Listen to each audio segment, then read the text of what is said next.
평안들 하셨습니까? 오늘은 적과의 동침이라는 제목으로 하나님의 말씀 나누고 기도하겠습니다.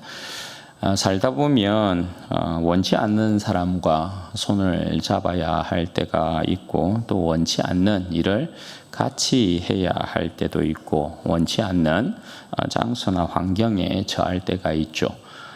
이것을 적과의 동침이라고도 표현할 수 있습니다. 지금도 적과의 동침이 이루어지고 있는 사람들이 많죠. 집안에 왼수들이 있잖아.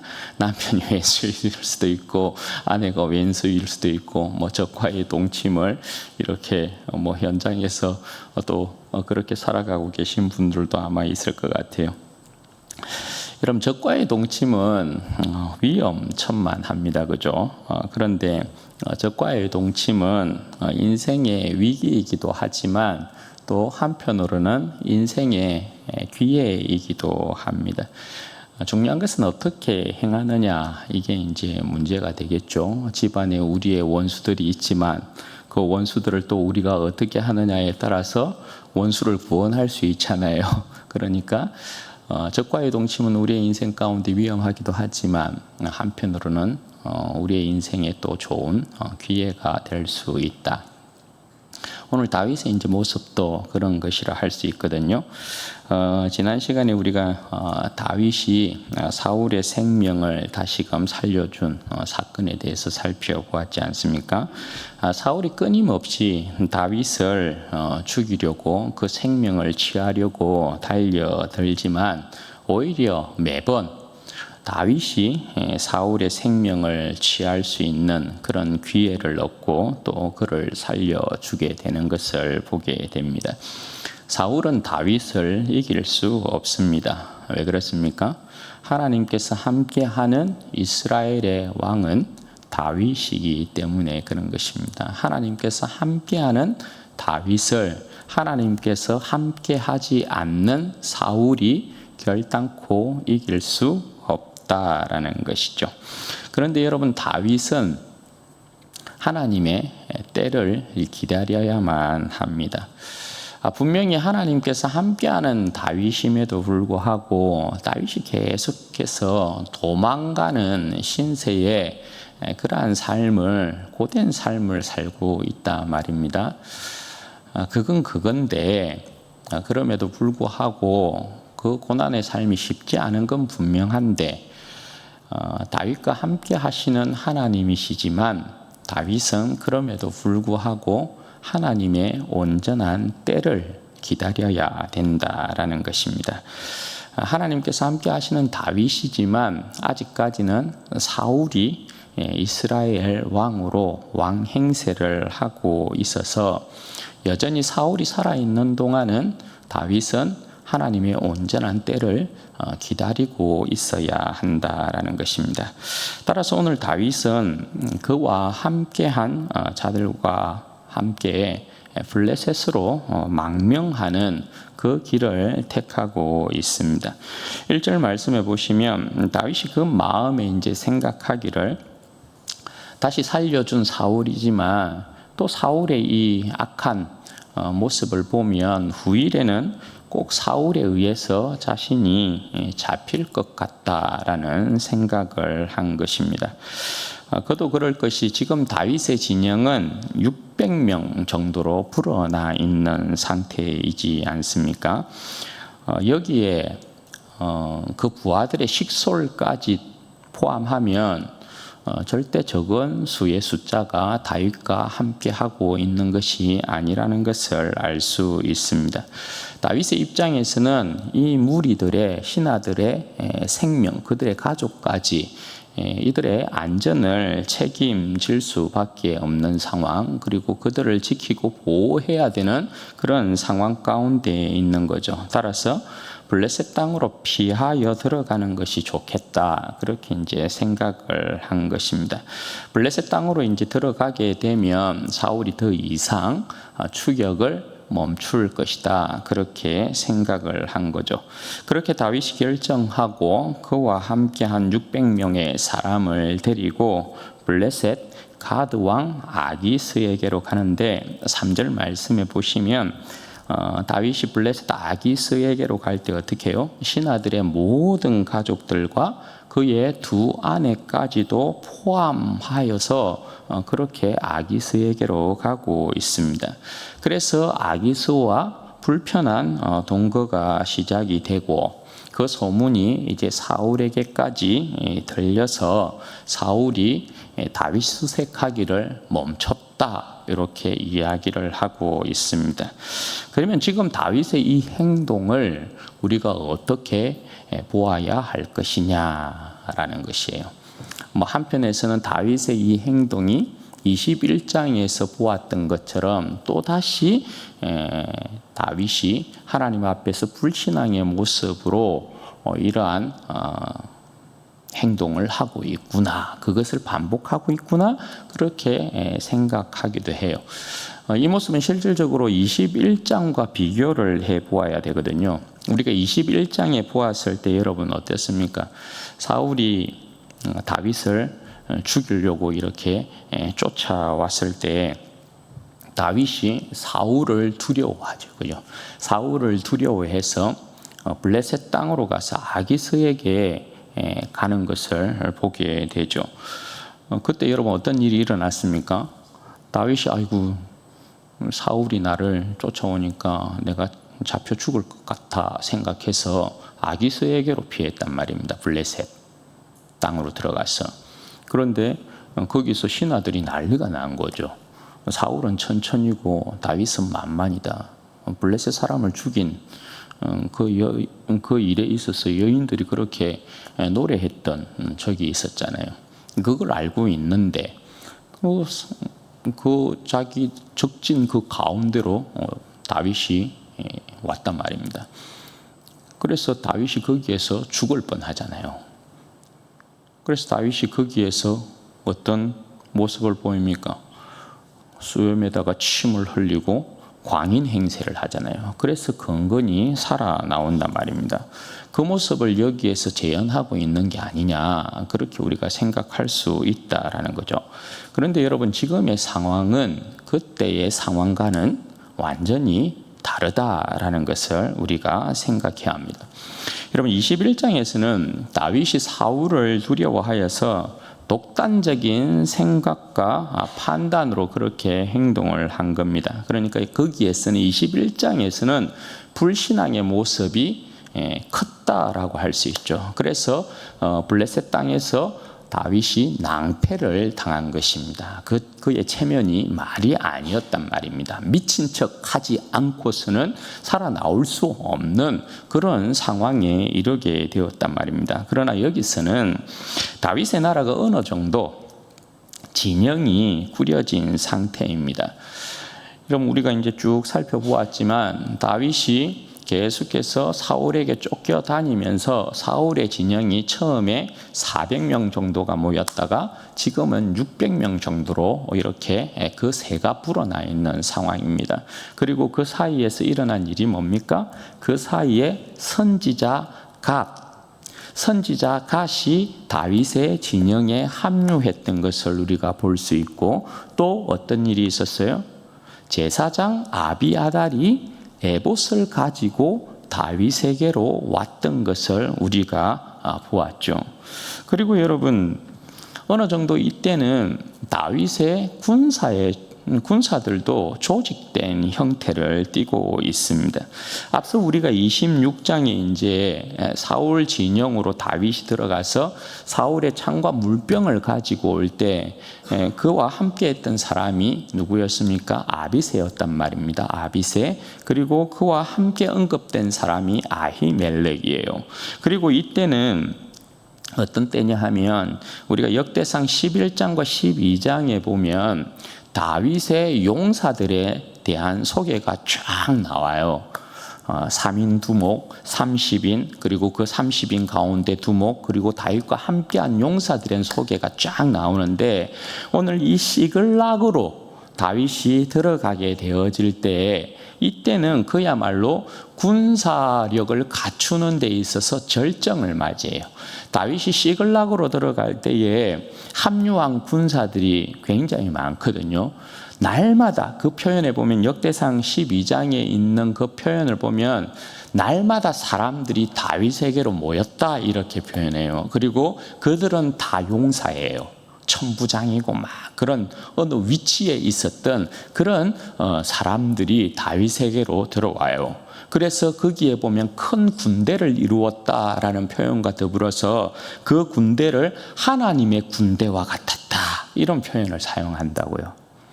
그러니까 이때의 이제 모습을 보면 마치 임시정부를 꾸려서 그 임시정부가 꾸려진 상태에서 다윗이 그 백성의 안정을 위하여서 망명을 하는, 정치적인 망명을 하는 그런 형태의 모습을 여기에서 보여주고 있어요. 그래서 여기에 표현도 보면 다윗이 생각할 때 여러분 블레셋 사람의 땅으로 피하여 들어가는 것이 좋으리로다 그런 식으로 표현하고 있단 말입니다. 이것이 만약에 다윗의 불신앙에 따른 생각이고 판단이고 행동이고 결정이라면 여기에 여러분 뭐가 따라 나와야 돼요? 하나님께서 이것을 침묵하고 계시면 안 되죠. 선지자 갓이 있었다고요? 제사장 아비아달이 있었다고요? 그러면 이것이 다윗의 불신앙의 형태의 판단과 결정이면 선지자 갓을 통한 하나님의 말씀이 임해야 되고 아비아달을 통한 하나님의 말씀이 다윗에게 주어져야 된단 말입니다. 그런데 책망의 말씀이 여기에는 나오지 않는다라는 것입니다. 그리고 하나님께서도 이 일에 대하여서 다윗이 잘못하고 있다 말씀하지 않고 계세요. 그래서 오히려 이 모습은 어떤 모습과 비슷하냐 하면 하나님께서 왜 이스라엘 백성을 야곱의 그 70인을 어떻게 합니까? 요셉을 통하여서 애굽으로 옮기잖아요. 그죠? 애굽으로 옮기고 요셉과 그 야곱의 70인 가족이 애굽에서 여러분 어떻게 돼요? 400년 동안 그곳에 있으면서 민족으로 부흥하잖아요. 그것과 비슷한 거예요. 애굽이라는 자궁을 통해서 이스라엘을 출생시키셨거든요. 여기에서도 여러분 마찬가지죠. 하나님께서 다윗과 그와 함께한 자들을 아기스라는 그 권세 아래 보호하심을 통하여서 다윗을 지키고 보호하고 계시는 거예요. 그 내용하고 여러분 비슷한 맥락이라고 보시면 됩니다. 그리고 여러분 그곳에서 다윗이 이스라엘 왕으로서 행한 일에 대한 부분이 소개돼요.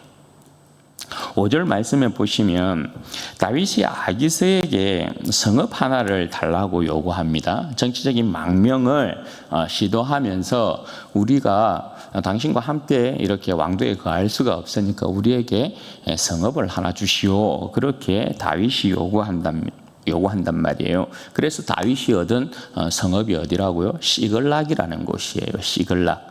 다윗이 이곳에서 1년 4개월을 이제 거하게 되는데 6절 말씀에 보면 이 시글락에 대한 부분을 어떻게 설명합니까? 다윗이 망명을 하여서 아기스로부터 성읍을 하나 달라고 했는데 아기스가 다윗을 위하여서 그 신하들을 위하여서 준 성읍이 시글락이에요. 이때로부터 어떻게 되었다고요? 시글락이 오늘까지 유다 왕에게 속하니라 이렇게 표현을 하고 있잖아요. 그러니까 여러분 이 모습은 다윗이 망명생활 가운데서도 이스라엘의 땅을 회복시키고 있는 모습이란 말입니다.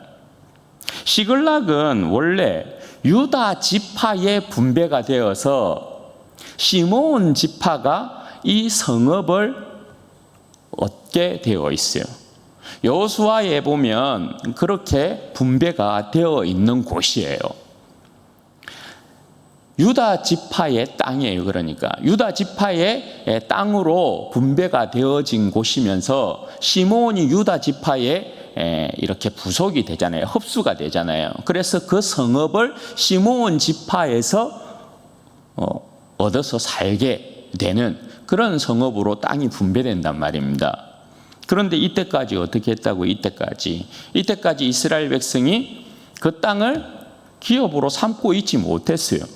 우리가 여호수아서에서 보면 알지만 여호수아 때에 이스라엘 백성이 가나안 땅을 하나님께서 기업으로 주셨음에도 불구하고 정복하지 못한 땅들이 굉장히 많았거든요.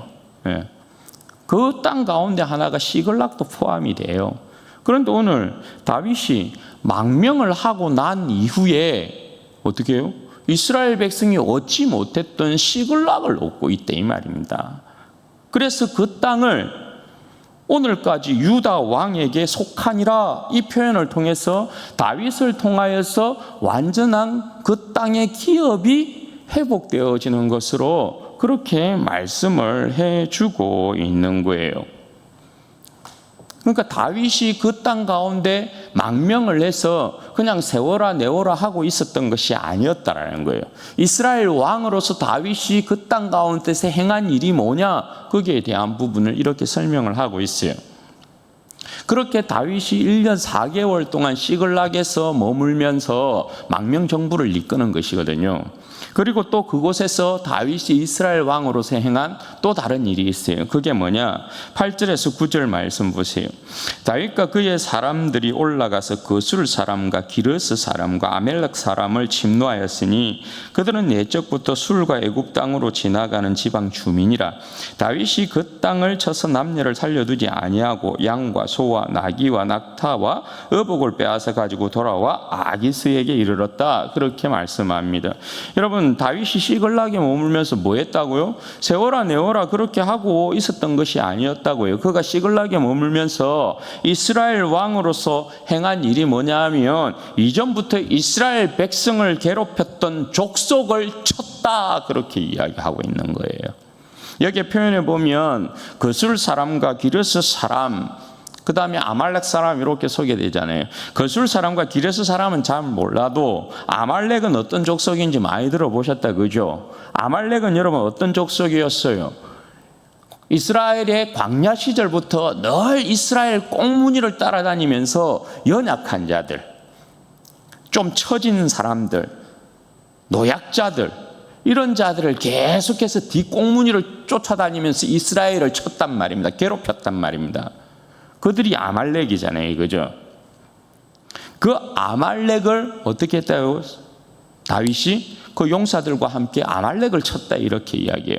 여기에서 이야기하고 있는 거술 사람과 기르스 사람들도 여러분 같은 자들이라고 할 수 있어요. 그래서 그 표현이 뭐냐면 옛적부터 술과 애굽 땅으로 지나가는 지방의 주민이다 그렇게 이야기를 하잖아요. 그러니까 이 표현은 뭐냐면 가나안 땅에서 애굽으로 내려갈 때는 무역을 하기 위해서 내려가기 위해서는 이들이 살고 있는 곳을 지나야 됐다 이 말이거든요. 그런데 이들이 사는 곳을 지나면 안전을 보장 못하는 거예요. 맨날 약탈하니까.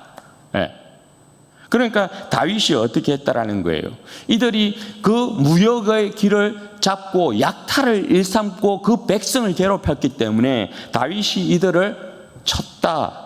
그렇게 이야기하는 거예요. 그러니까 이스라엘의 원수들을 친 거죠. 하나님의 원수를 치고 있는 거죠. 다윗이.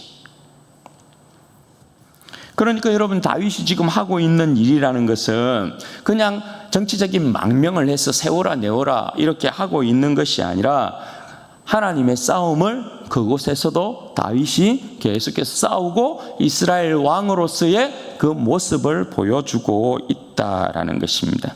그리고서 거기에서 싸워서 노력한 것들을 짐승들을 끌고 아기스에게 갖다 주었다 이렇게 이야기해요. 아기스가 그런 짐승을 이제 다윗이 끌고 오면 물어봅니다. 네가 오늘은 어디를 쳤느냐 이렇게 물어보니까 다윗이 어떻게 대답했다고요? 유다 네겝과 여라무엘 사람의 네겝, 겐 사람의 네겝을 쳤습니다. 이렇게 이야기하거든요. 이 네겝이라는 건 광야라는 뜻이에요. 광야. 그러니까 여기 유다 네겝, 유다 사막, 여라무엘 사람들이 사는 사막, 겐 사람이 살고 있는 사막 지역, 그 이스라엘 백성이거든요. 이 사람들은 이스라엘에게 속한 사람들이란 말입니다. 그래서 다윗이 이 광야 지역에 살고 있는 이 사람들을 쳤습니다. 이렇게 지금 아기스에게 이야기를 하고 있는 거예요. 그런데 이 말은 여러분 뭡니까? 다윗이 거짓 보고를 하고 있는 거죠. 거짓 보고를. 다윗은 실질적으로 유다 사람을 치지 않았거든요. 이스라엘 백성을 친 게 아니거든요. 다윗은 거술 사람과 기르스 사람과 아말렉 사람을 쳤거든요. 그런데 아기스에는 그렇게 이야기 못 하잖아요. 그래서 네겝에 있는 사막 지역에 살고 있는 유다 족속을 이스라엘 백성을 친 것처럼 그렇게 이야기를 한 것입니다. 그런데 아기스는 다윗이 거짓말을 했는지 참말을 했는지 알 수 없죠. 믿을 수밖에 없죠. 왜냐하면 다윗이 이 거술 사람과 기르스 사람과 아말렉을 쳤을 때 한 사람도 어느 지역이든 가서 그들을 치면 한 사람도 남겨두지 않았다는 거예요. 왜요? 이들을 사로잡아서 아기스에게 노예로 갖다 주면 이 사람들이 어떻게 하겠어요? 다윗이 너는 어디 사람이냐 이렇게 물어볼 때 이러한 사람입니다. 그러면 다윗이 한 일이 다 뽀록이 나잖아요. 그러니까 다윗이 한 사람도 살려두지 않았다. 이렇게 이야기하는 거예요. 그러니까 아기스는 다윗이 한 이야기를 믿을 수밖에 없었다라는 것입니다. 그래서 아기스가 여러분 어떻게 생각합니까? 12절 말씀에 보면 오늘 다윗의 보고를 들어보니까 다윗이 자기 민족을 친 거거든요. 그러면 이 이스라엘 백성이 다윗을 얼마나 미워할 것이냐 말이에요. 한때는 이스라엘의 영웅이었던 자였는데 다윗의 이야기를 들어보니까 자기 민족을 막 노략질하고 다닌 것이거든요. 그러면 이스라엘 백성이 그 영웅 취급했던 다윗을 굉장히 원망하겠죠. 미워하겠죠. 그러니까 아기스가 생각하기를 이스라엘 사람들에게 이 다윗이 엄청 미움을 받겠구나. 그리고 이후에는 내 부하가 될 게 분명하다. 이렇게 생각했다라는 거예요. 네. 그런데 이게 뭐예요? 아기스의 착각 중에 착각인 것이죠. 네. 왜냐하면 다윗은 아기스의 부하가 될 일은 없고 그런 생각도 하지 않는 사람이고 다윗은 하나님의 종으로 기름 부음 받아서 지금도 정치적인 망명을 이곳 가운데 임시정부를 꾸리고 있는 것이지만 지금도 여러분 그 땅 가운데서 행하고 있는 일이 뭐예요? 오히려 아기스로부터 이스라엘 백성의 땅을 다시금 취하고 있고 이스라엘의 원수를 멸하고 있는 이스라엘 왕으로서의 그 역할을 하고 있는 것이고 하나님의 역사에 수정 들고 있는 다윗의 모습을 여기에서 이처럼 말씀해 주고 있기 때문에 그래요. 사랑하는 여러분, 우리 주님께서 다윗의 후손으로 이 땅 가운데 오셨어요. 여러분, 우리 주님께서 이 땅 가운데 오셨지만 이 땅은 이미 이방의 권세 아래에 있었죠. 그럼에도 불구하고 주님께서는 그 백성을 위한 구원의 사역을 멈추지 않았어요. 오히려 더 힘있게 감당하시는 것을 보게 돼요. 하나님의 나라를 이 땅 가운데 세우시되 칼의 권세가 아니고 오직 그의 사랑과 긍휼로 그 백성들뿐만 아니라 이방인들까지도 불쌍히 여기시고 긍휼히 여기셔서 저들을 구원하시는 것을 보게 됩니다. 우리가 예수님의 사역을 보면 그죠? 주님께서 이 땅 가운데 오셔서 그 백성만 구원하고 있는 게 아니에요. 맞죠? 저 이방 땅에 있는 자들도 귀신에 사로잡혀 있는 자들도 갈릴리 저 건너편으로 가서 데가볼리 지역까지 가서 주님께서 그 역사를 펼치신 것을 우리가 보게 되잖아요. 왜냐하면 이 땅 가운데 오신 주님은 이스라엘 백성만의 주님으로 오신 것이 아니고 만 백성의 구주로 이 땅 가운데 오셨기 때문에 그런 거죠. 너나 나나 할 것 없이 그 백성을 가르치시고 그 백성을 고치시고 회복시키시고 살리시고 그들을 위해서 기적이나 이적이나 표적이나 능력을 행함에 있어서 주저하지 아니하셨다는 거예요. 그리고 끝내는 적진한 가운데서 십자가를 지시고 죽으셨지만 주님께서 다시금 부활하심을 통하여서 어떻게 하십니까? 모든 원수를 멸하십니다. 죄와 사망의 권세를 멸하시고 모든 원수를 멸하시고 하늘과 땅을 통일시키는 역사를 이루십니다. 그래서 온 인류의 구주와 온 인류의 영원한 왕 되셨다라는 것을 선포하고 있는 것을 보게 돼요. 여러분, 우리의 구원이 어떻게 이루어진 것입니까? 우리의 구원이 그냥 이루어진 구원이다, 성경은 그렇게 설명하지 않아요. 우리 주님께서 이 땅 가운데 오셔서 우리를 구원하시기 위하여서, 우리의 구주와 영원한 왕이 되시기 위하여서 주님께서 어떤 구원의 역사를 펼치셨느냐, 이걸 보라는 거예요. 우리를 사랑하사 우리를 긍휼히 여기셔서 주님께서 우리를 구원하시기 위해서 이 땅 가운데 행하신 그 일들을 보라는 거예요. 주님께서 우리를 구원하시기 위하여서 무엇을 아끼셨습니까? 무엇을 감추셨습니까? 오늘 우리의 구원이 얼마나 귀하고 우리의 구원이 얼마나 소중했는지, 주님께서 이방인인 우리를 구원하시기 위하여서 자신의 능력을 아끼지 않았다니까요. 자신의 힘을 아끼지 않았어요. 아버지께로부터 받은 그 계시를 감추어 두지 아니하고 그 모든 계시를 우리에게 다 알리셨어요. 그리고 끝내 우리를 위하여서 십자가를 지시지 않습니까? 그리고 그 아들을 하나님께서 다시금 성령의 능력으로 살리지 않습니까? 그러니까 우리의 구원을 위하여서 하나님께서는 그의 모든, 삼위 하나님의 모든 능력을, 힘을 다 쏟아 부은 거예요. 그래서 우리의 구원이 여러분 위대한 거예요. 우리가 뭐라고? 얼마나 여러분 우리가 큰 구원을 받고 있어요. 네. 그래서 성경은 우리의 구원을 단순한 구원이라 이야기하지 아니하고 이렇게 큰 구원이라 이야기해요. 우리의 구원을 하나님의 큰 일이라고 사도들은 고백을 하고 있고, 이 구원에 대하여서 큰 구원이다 이렇게 이야기한다고요. 우리의 구원에 대하여서. 여러분, 그렇게 주님께서 우리를 구원하시고 말입니다. 우리를 이 땅, 죄와 사망의 권세 가운데서 우리를 그렇게 큰 구원으로 구원하신 주님께서 우리에게 선물까지 안겨줘요. 주님께서 우리에게 주신 기업의 땅이 여러분 어디입니까? 주님께서 우리에게 기업으로 주신 땅이 여러분 어디입니까? 여러분들이 주님으로부터 큰 구원을 얻고 거기에 보너스까지 우리 주님께서 주시는데 여러분들에게 기업의 땅을 주셨어요. 그게 여러분 어디에? 썩고 쇠하고 무너지는 이 땅이 아니다, 그죠? 눈치 보면서 살아야 되는 시글락 정도가 아니에요. 시글락은 다윗이 아기스로부터 선물을 받았어도 그 땅에서는 여전히 어떻게 해야 돼요? 다윗이 싸우고 그 모든 것들, 짐승들 끌고 가서 아기스에게 줄 수밖에 없는 이유는 눈치를 봤다라는 거예요. 눈치를 볼 수밖에 없는 거예요.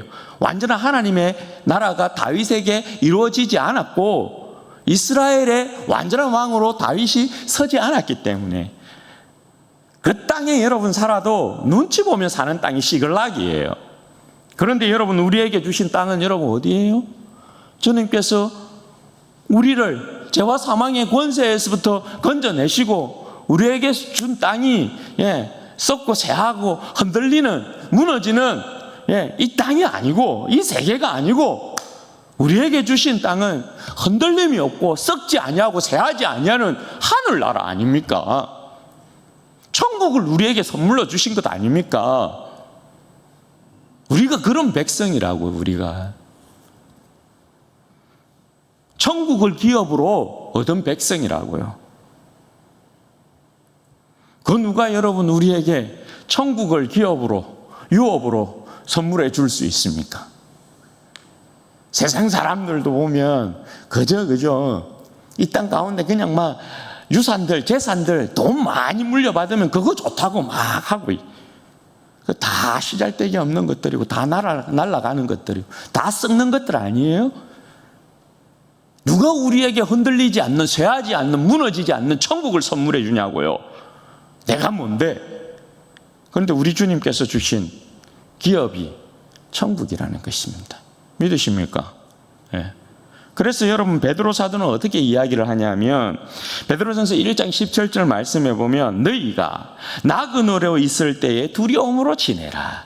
우리를 이 땅 가운데 살아갈 때 베드로 사도가 우리를 지칭하여서 너희가 나그네로 있을 때 이렇게 이야기하는. 나그네는 여러분 뭡니까? 네. 잠시 그냥 머물렀다 가는 사람이 나그네 아니에요. 나그네에게 영원한 집이 어디에 있어요? 영원히 그가 나그네 길을 가는 동안 나그네가 영원한 집으로 삼는 곳이 어디예요? 나그네는 그런 게 없어요. 그냥 잠시 머물렀다 떠나는 거예요. 영원한 목적지를 향해서. 그게 나그네잖아요. 그리고 2장 11절에는 이렇게 이야기하거든요. 거류민과 나그네 같은 너희를 권하노니. 예. 이스라엘 백성에게 있어서의 거류민이라는 이 표현은 이스라엘 백성이 애굽 땅에서 살았을 때의 그 모습을 거류민이라고 하는 거거든요. 애굽 땅에 여러분 이스라엘 백성이 그들의 그 애굽 땅이 영원한 기업이었어요? 아니죠. 그들은 그곳에 잠시 머물렀다가 어디로 가야 돼요? 하나님의 약속의 땅인 가나안 땅으로 가야 될 백성이에요. 애굽 땅이 여러분 영원한 땅이 아니죠. 기업의 땅이 아니죠. 그래서 거류민이라고 지칭하는 거거든요. 거류민이고 나그네다.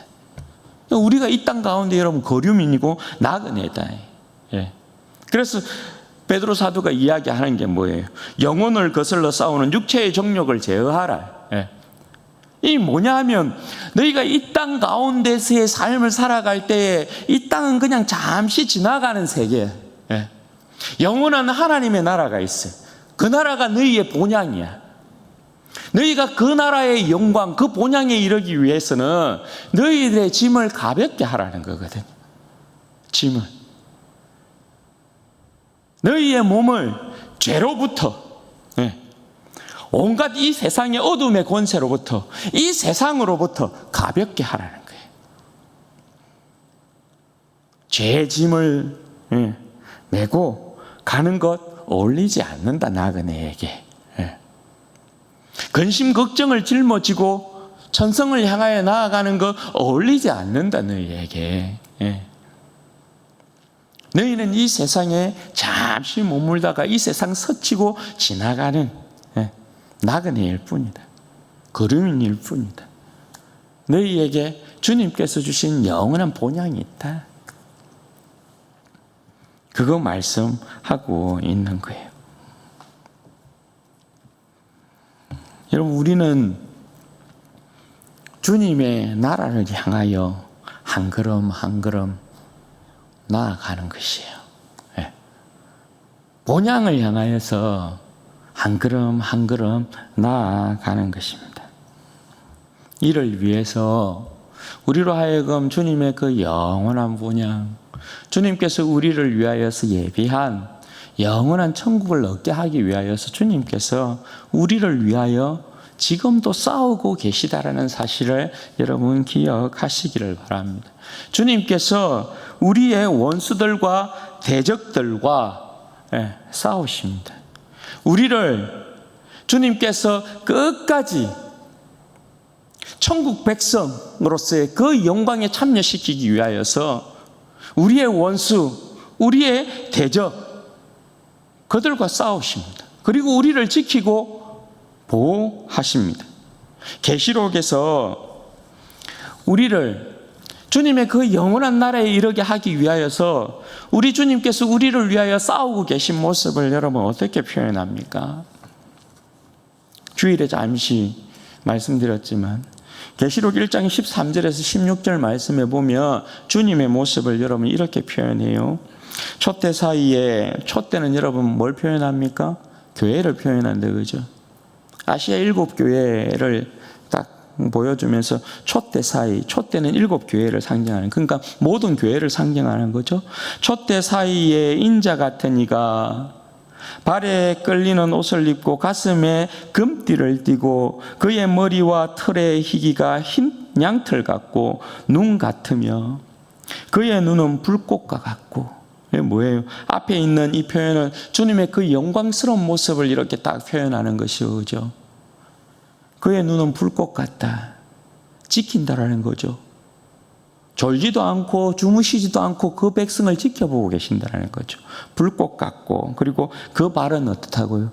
그 발은 풀무불에 단련한 빛난 주석 같고. 그러니까 여러분 뭡니까? 딱 주님께서 능력자로 서 있는 거예요. 굳센 주님께서 그 백성과 그 교회를 지키기 위하여서 힘센 자로 딱 서 있는 모습을 이렇게 표현한 거예요. 그 다리가 그러니까 빛난 주석과 같다, 그렇게 표현하잖아요. 누구도 흔들 수 없어요. 그리고 그 음성은 많은 물소리 같다. 위험찬 목소리를 표현할 때 많은 물소리 같다, 이렇게 이야기하거든요. 한번 그 많은 물소리를 여러분 들어보시면 그 위험에 주눅 들잖아요.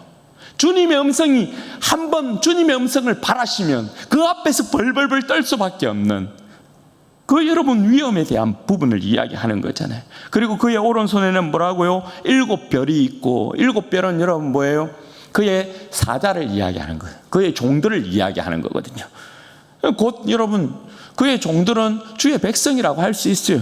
목사들을 붙들고 있고 여러분들을 붙들고 있는 거거든요. 그 교회 백성들 한 사람 한 사람을 붙들고 있는 거죠. 7별을 오른손에 붙들고 있어요. 오른손은 권능의 손이잖아요. 그 누구도 아버지의 손에서, 아들의 손에서 빼앗을 자 없어요. 그 표현하고 있는 거죠. 그리고 그 입에서는 뭐가 나온다고요? 그 입에서는 좌우의 날성금이 나와요. 좌우의 날성금. 말씀으로 그러니까 모든 적을 때려 부수는 거죠. 사도 바울이 고린도전서에서 이야기하는 게 뭡니까? 복음의 능력이라는 게 여러분 뭘 이야기합니까? 모든 견고한 진을 전부 다 쳐서 파는 것이잖아요. 그게 복음의 능력이잖아요. 모든 복음보다 높아진 모든 그 이론이나 사상이나 이념이나 모든 것들을 다 깨부수는 게 복음 아니에요. 복음의 능력. 좌우의 날성금이 나와요. 그리고 그 얼굴은 해같이 빛나요. 해같이 빛난다는 건 그 백성을 항상 지키고 보호하시면서 그 백성을 주님의 길로 인도한다는 건 아니겠어요? 네. 얼마나 여러분 주님의, 그러니까 왜 여러분 보통 성경의 표현들이 하나님의 표현도 마찬가지고 주님에 대한 이 표현을 할 때 전부 다 보좌에 앉아 계신, 보좌에 앉으신이라는 표현을 많이 사용해요. 대부분 그래요. 그런데 계시록에서는 여러분 어떻게 해요? 계시록에서는 주님께서 그 교회를 거니셔요. 그 백성을 붙잡고 앉아 계시지 않아요. 그러니까 이 모습은 완전한 전투하는 사령관으로서의 위험찬 모습을 딱 나타내는 거거든요. 왜 계시록에서 이렇게 표현합니까? 그 백성이 로마의 권세 아래, 이방의 권세 아래서 믿음의 싸움을 싸우고 있으니까 사령관이신 주님께서 어떻게 앉아서 그냥 지켜보고만 있겠어요? 그 백성을 위해서 싸우시는 주님의 모습을 그려놓는 거죠. 그래서 우리 주님께서 우리를 위해서 싸우고 계시니까, 우리의 대장 되신 주님께서 싸우고 계시니까, 이미 주님께서 죄와 사망의 권세를 이기시고 부활하신 분이시니까 그 찬란한 영광을 보여주면서 자신을 따르게 만드는 것 아닙니까? 주님께서 우리를 지키시고 보호하시고 인도하시는 모습을 그렇게 드러내고 있는 거예요. 그러니까 여러분, 우리가 이 세상을 살아가는 동안에 우리는 홀로 싸우는 게 아니에요. 주님께서 앞서 싸우고 계시는 것이고 우리와 함께 싸우시는 거예요. 그래서 사도 바울이 로마서 8장에서 이야기하는 게 그거죠. 만일 하나님이 우리를 위하시면 누가 우리를 대적하리요? 여러분, 그런 것 아닙니까? 하나님이 우리를 위하시는데 누가 우리를 대적할 수 있냐고요. 우리가 왜 이 세상을 이길 수밖에 없느냐? 하나님은 우리를 위하시거든요. 주님께서, 그 위대한 죄와 사망의 권세를 이기신 주님께서, 부활하신 주님께서 위대한 찬란한 모습으로, 우리의 대장 되신 모습으로, 위험찬 사령관의 모습으로 우리를 지키시고 보호하시고 인도하신 모습을 보이고 계시고,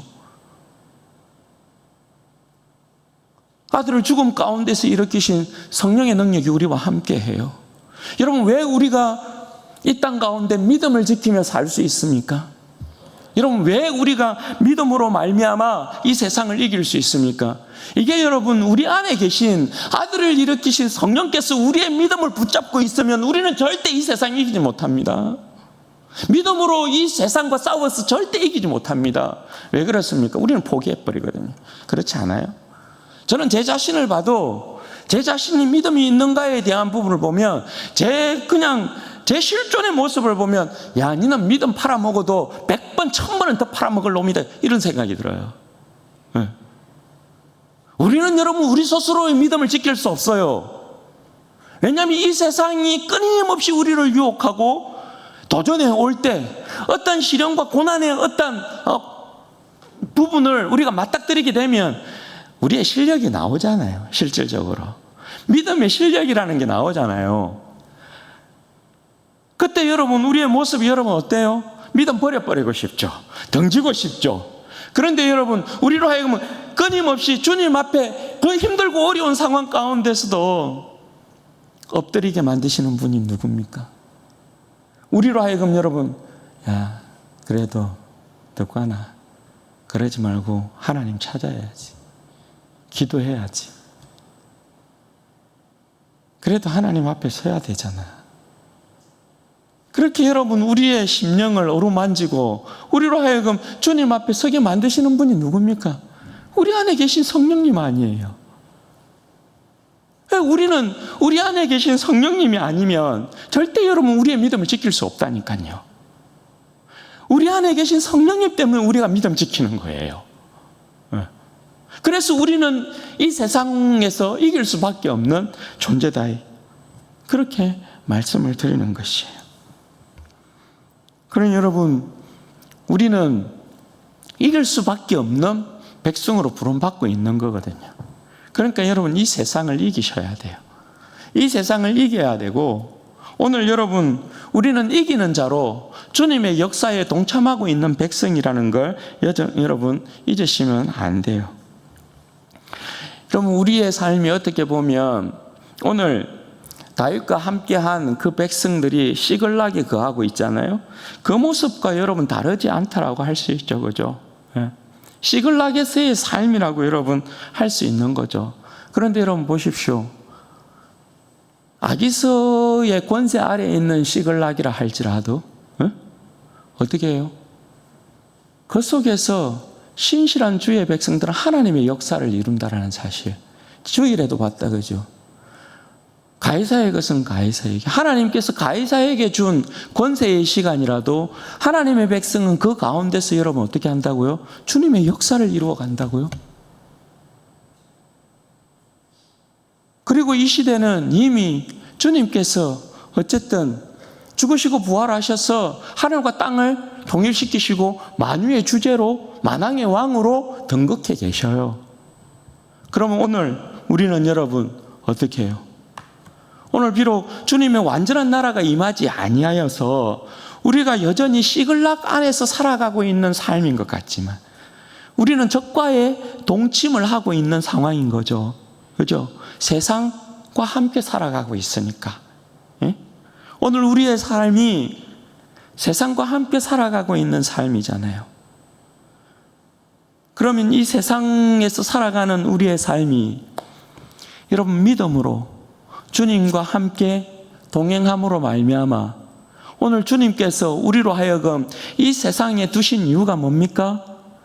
적과의 동침 가운데 두신 이유가 뭡니까? 이 땅 가운데서 우리는 주님의 역사를 위임받은 사람이잖아요. 주님께서 마태복음에 보면 위로 올라가시면서 대위임령을 허락하고 계시잖아요. 그러므로 너희는 가서 모든 족속으로 제자를 삼아 아버지와 아들과 성령의 이름으로 세례를 주고 내가 너희에게 분반 모든 것을 가르쳐 지키게 하라. 예, 이게 여러분 뭡니까? 하나님께서 오늘 교회를 통하여서, 주님께서 오늘 교회를 통하여서 주님의 그 역사를 맡기셨다라는 거잖아요. 그 역사를 마무리 짓기를 원하신다라는 거잖아요. 그래서 대위임령 아닙니까? 그걸 우리가 지금 그 대위임령을 받아서 이 세상 가운데 살아가는 백성 아니에요? 그럼 그 대위임령을 여러분 어떻게 이룹니까? 우리가 이 적과의 동침에서 이 세상과의 동침에서 여러분, 우리가 대위임령을 어떻게 이루는 백성이 되어지는 것입니까? 마태복음에 주님께서 말씀하신 대로 우리 다 모든 족속을 제자 삼기 위해서 우리의 삶의 자리를, 현장을 벗어나서 다 선교 가라는 말입니까? 그게 아니죠. 땅 끝의 개념이라는 것은, 세상 끝이라는 개념은 여러분 뭡니까? 내 삶이 머무는 자리가 세상 끝이에요. 왜? 내 삶에 머무는 자리에서 여러분 항상 우리는 세상의 끝을 보게 되죠. 왜 그렇습니까? 거기에도 예수를 믿지 않는 자들이 있기 때문에 그런 거죠. 그러면 여러분, 대위임령을 이룬다는 것은 뭐냐 하면, 오늘 우리에게 주어진 삶 가운데서 마지막 주님께서 우리에게 주신 주님의 그 역사에 우리가 동참하는 것입니다. 우리의 주어진 삶 속에서 성령의 능력으로, 선으로 악을 이기고, 그죠? 그 자리에서 예수 그리스도의 복음을 증거하고, 예수 그리스도를 자랑하고, 예수 그리스도의 제자로서의 삶을 살아내는 거죠. 그게 여러분, 주님께서 오늘 우리로 하여금 적과의 동침에 그대로 두고 계신 이유인 것이고, 오늘 우리에게 하나님의 그 역사를 맡기심을 통하여서, 우리를 통하여서 하나님께서 영광 받으시고자 하는 그 계획이란 말입니다. 그러니 사랑하는 여러분, 오늘 우리 안에 계신 성령으로 말미암아 우리의 믿음을 지켜내십시다. 그리고서 오늘 우리에게 주어진 삶을 충실히 살아내십시다. 성령의 능력 가운데 선으로 악을 이기고 어둠의 권세를 물리치고, 그 자리에서 예수 그리스도의 이름을 증거하고, 그렇게 함을 통하여서 우리가 주님 앞에 섰을 때 주님의 온전한 나라를 상속받는 우리의 영광스러운 모습으로 드러나게 되기를 바라고, 또 주님 앞에 섰을 때 우리 모두가 잘했다 칭찬받는 복된 우리 성도들 되시기를 주님의 이름으로 축원드립니다. 아멘. 이런 같이 한번 기도하십시다. 이 시간에 기도할 때에 하나님, 우리로 하여금 끝까지 이 세상 가운데서의 삶에 있어서 어떻게 보면 적과의 동침 가운데 우리를 두고 계시고, 하나님께서 그의 역사를 우리에게 맡기심인데, 하나님, 적과의 동침의 이 역사에도 하나님의 역사는 교회를 통하여서 이루어집니다. 하나님께서 교회를 통하여서 그 역사의 마지막을 장식하기를 기뻐하셨다는 사실, 우리를 통하여서 하나님의 역사를 이루시는 것을 기뻐하셨다는 사실을 하나님 기억하게 하셔서, 하나님 성령의 능력으로 말미암아 하나님 오늘 나에게 주어진 이 믿음을 끝까지 지켜낼 수 있도록 도우시기를 원하고, 하나님 내가 있는 자리에서 믿음으로 말미암아 어두움들을 물리치고 선으로 악을 이기는 자가 되어지도록 도와주시고, 예수 그리스도의 이름을 전가하는 신실한 믿음의 종이 되어지도록 은혜와 복을 허락하여 주옵소서. 믿음도 하여 주옵소서. 우리 주여 한 번으로 주고 기도하십시다. 주여, 영광이 아버지 하나님, 복되신 아버지 하나님 감사합니다. 존귀하신 아버지 하나님